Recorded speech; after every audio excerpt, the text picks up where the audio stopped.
বিকেলে চায়ের আড্ডার সাথে সিঙ্গারা না হলে যেন আড্ডাটা জমে না।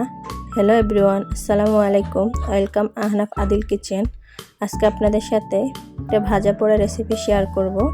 আজকে দোকানের মতো পারফেক্ট সিঙ্গারা রেসিপি শেয়ার করব। তাহলে চলুন, প্রথমে ময়দার ডোটা রেডি করে নেব। এখানে আমি 2 কাপ ময়দা নিয়েছি, দিয়ে দিলাম সামান্য লবণ, 2 টেবিল চামচ সাদা তেল। এবার সবগুলো আমি একসাথে ভালোভাবে হাত দিয়ে মিশিয়ে ময়াম করে নেব। যখন একটু ধলা পেকে যাবে তখনই বুঝে যাবেন যে এটা ময়াম হয়ে গেছে।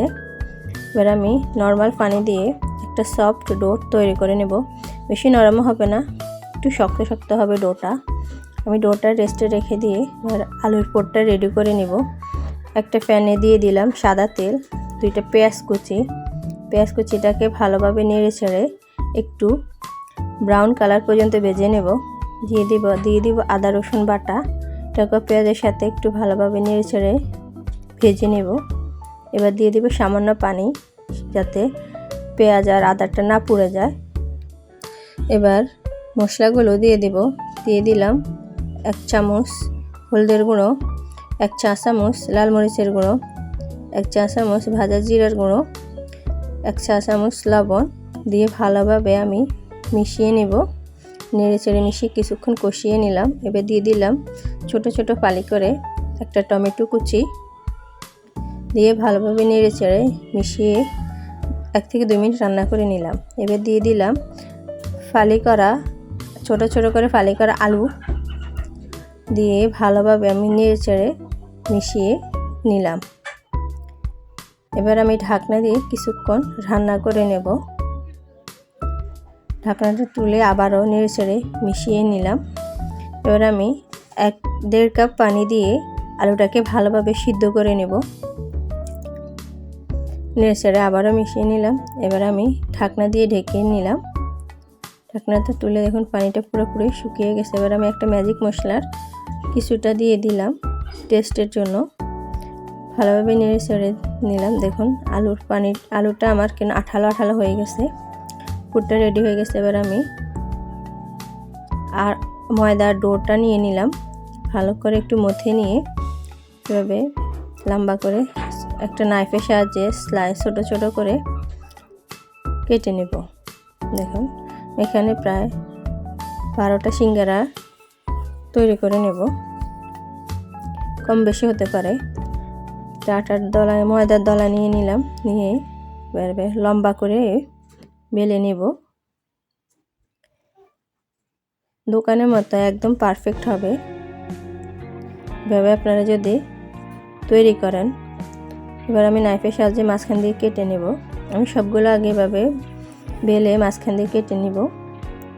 এবার আমি দেখুন কীভাবে সিঙ্গারার ভাঁজটা দিচ্ছি, সেটা এটা বলে বোঝানো যাবে না, স্ক্রিনে দেখে আপনারা বুঝে নিতে পারবেন যে কীভাবে আমি তৈরি করছি। এবার হাতের মধ্যে নিয়ে একটা চামচের সাহায্যে আলুর পুরটা দিয়ে দিব।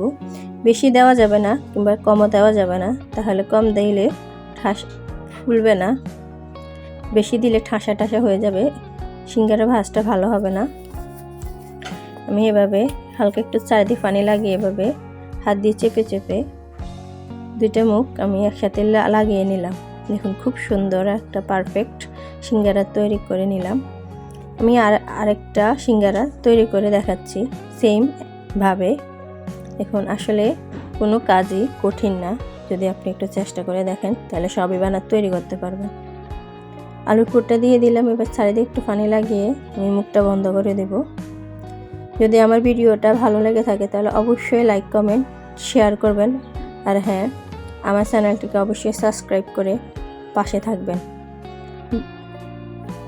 দেখুন আমি সবগুলো সিঙ্গারা তৈরি করে নিলাম। এবার আমি সিঙ্গারাগুলোকে ভেজে নেব। আপনারা চাইলে ডিপ ফ্রিজে ফ্রোজেন করে রাখতে পারেন। এখানে আমি তেল দিয়ে দিলাম, সাদা তেল। তেলটা একটু গরম হয়ে গেছে। এবার আমি সিঙ্গারাগুলো দিয়ে দিলাম ভাজার জন্য। সবগুলো সিঙ্গারা দিয়ে দিলাম। এবার আমি মিডিয়াম হিটে সিঙ্গারাগুলোকে লাল লাল করে ভেজে নেব। সিঙ্গারাগুলোকে এবার আমি উল্টে পাল্টে দিলাম যাতে চারিদিকে হয়ে যায়। সিঙ্গারার কালারগুলো আস্তে আস্তে চেঞ্জ হয়ে গেছে, একদম দোকানের মতন পারফেক্ট সিঙ্গারা তৈরি করে নিতে পারবেন বাসায় বসে। সবগুলো সিঙ্গারা তুলে নিলাম একটা চামচের সাহায্যে। দেখুন কালারটা যা আসছে না, অনেক সুন্দর আসছে কালারটা। দেখুন হাতে নিয়ে আপনাদেরকে দেখাচ্ছি কতটা সুন্দর হয়েছে। এবার আমি একটা ভেঙে দেখাচ্ছি। ভিতরে পুরা আলুর পুরে ঠাসা। বিকেলে চায়ের আড্ডায় 1 কাপ চা সাথে গরম গরম সিঙ্গারা হলে আড্ডাটা পুরো জমে ক্ষীর। এভাবে সস দিয়ে আপনারা পরিবেশন করে নিতে পারবেন। ধন্যবাদ সবাইকে। আসসালামু আলাইকুম।